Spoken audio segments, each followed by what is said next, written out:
The United States has agreed to reduce import tariffs on a certain number of cars from the United Kingdom and to allow a quota of steel and aluminum into the U.S. without tariffs, according to a new agreement between the two countries. The announcement brings relief to key UK industries as it avoids some of the new tariffs that President Donald Trump has imposed since returning to the White House in January.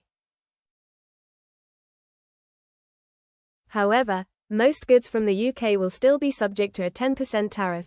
Although praised by the leaders of both countries as significant, analysts suggest that the deal does not appear to substantially alter the trade terms between the two nations compared to before the changes introduced by Trump earlier this year.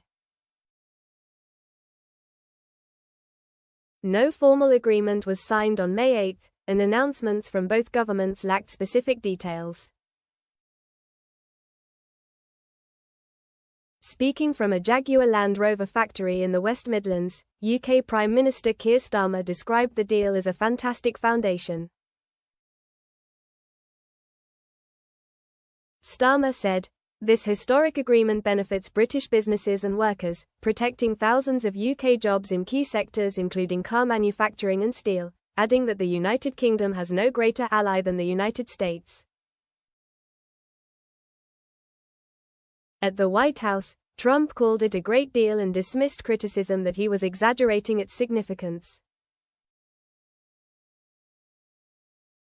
He said, "This is already a maximum level deal, but we will expand it even further." What does the agreement include? Both sides stated that the United States had agreed to reduce import tariffs on cars, from the 25% rate President Trump raised them to last month, down to 10% for a quota of 100,000 vehicles per year. This will benefit luxury car manufacturers like Jaguar Land Rover and Rolls-Royce, but could limit growth in the coming years, as the figure is roughly equal to the number of cars the UK exported last year. UK Business and Trade Secretary Jonathan Reynolds told the BBC that the UK was on the verge of losing thousands of jobs at car manufacturers facing U.S. tariffs. He said, "This was a very serious issue. People would have lost their jobs without this breakthrough." Tariffs on steel and aluminum, which Trump increased to 25% earlier this year, have also been cut, according to the Prime Minister's office. The U.S. stated that it will instead implement a quota similar to the previous system. According to documents released by the U.S. Trade Representative, both countries also agreed to allow up to 13,000 tons of beef from each other to be imported tariff-free. The U.S. said this change would significantly expand their beef exports to the UK, which were previously subject to a 20% tariff and capped at 1,000 tons. Overall, the U.S. said the agreement would generate $5 billion in export opportunities, including $700 million in ethanol and $250 million in other agricultural products. U.S. Agriculture Secretary Brooke Rollins said, "The importance of this deal cannot be overstated." Reactions. UK Steel Director General Gareth Stace welcomed the agreement, saying it would provide major support for the steel industry. He said, "The UK government's calm approach and persistence in negotiating with the U.S. has clearly paid off." Other business groups expressed more unease. "This is better than yesterday but certainly not as good as 5 weeks ago," said Duncan Edwards, CEO of British American Business, an organization representing companies in both countries and supporting free trade. "I'm trying to be excited, but it's a little hard." While Labour MPs praised the agreement, opposition parties demanded more details and parliamentary oversight.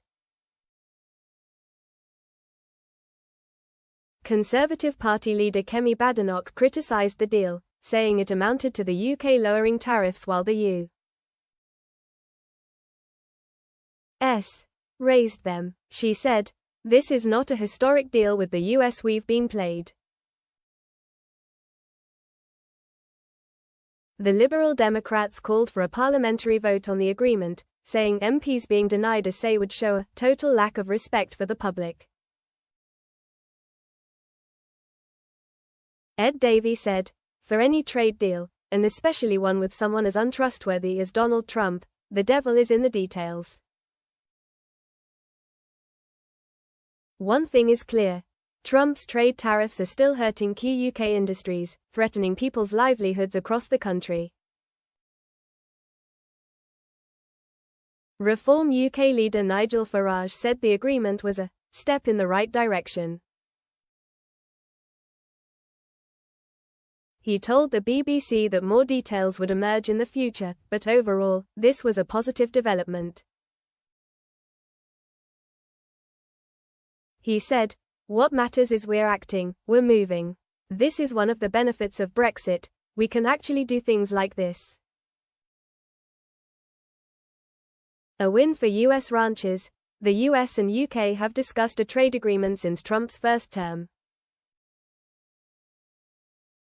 They nearly reached a small-scale deal at that time, but the US has long pushed for changes favoring its farmers and pharmaceutical industry, demands that have been politically difficult for the UK to accept. It remains unclear how far those issues have progressed. The National Cattlemen's Beef Association said the agreement in principle marked a huge win for American ranchers. However, the U.S. Meat Export Federation, which monitors trade barriers for American farmers, said it was still trying to gather details on the changes. The UK stressed that there would be no lowering of food standards for imports. While the UK appears to have made some commitments, the devil is in the details, said Michael Pearce, Deputy Chief Economist at Oxford Economics.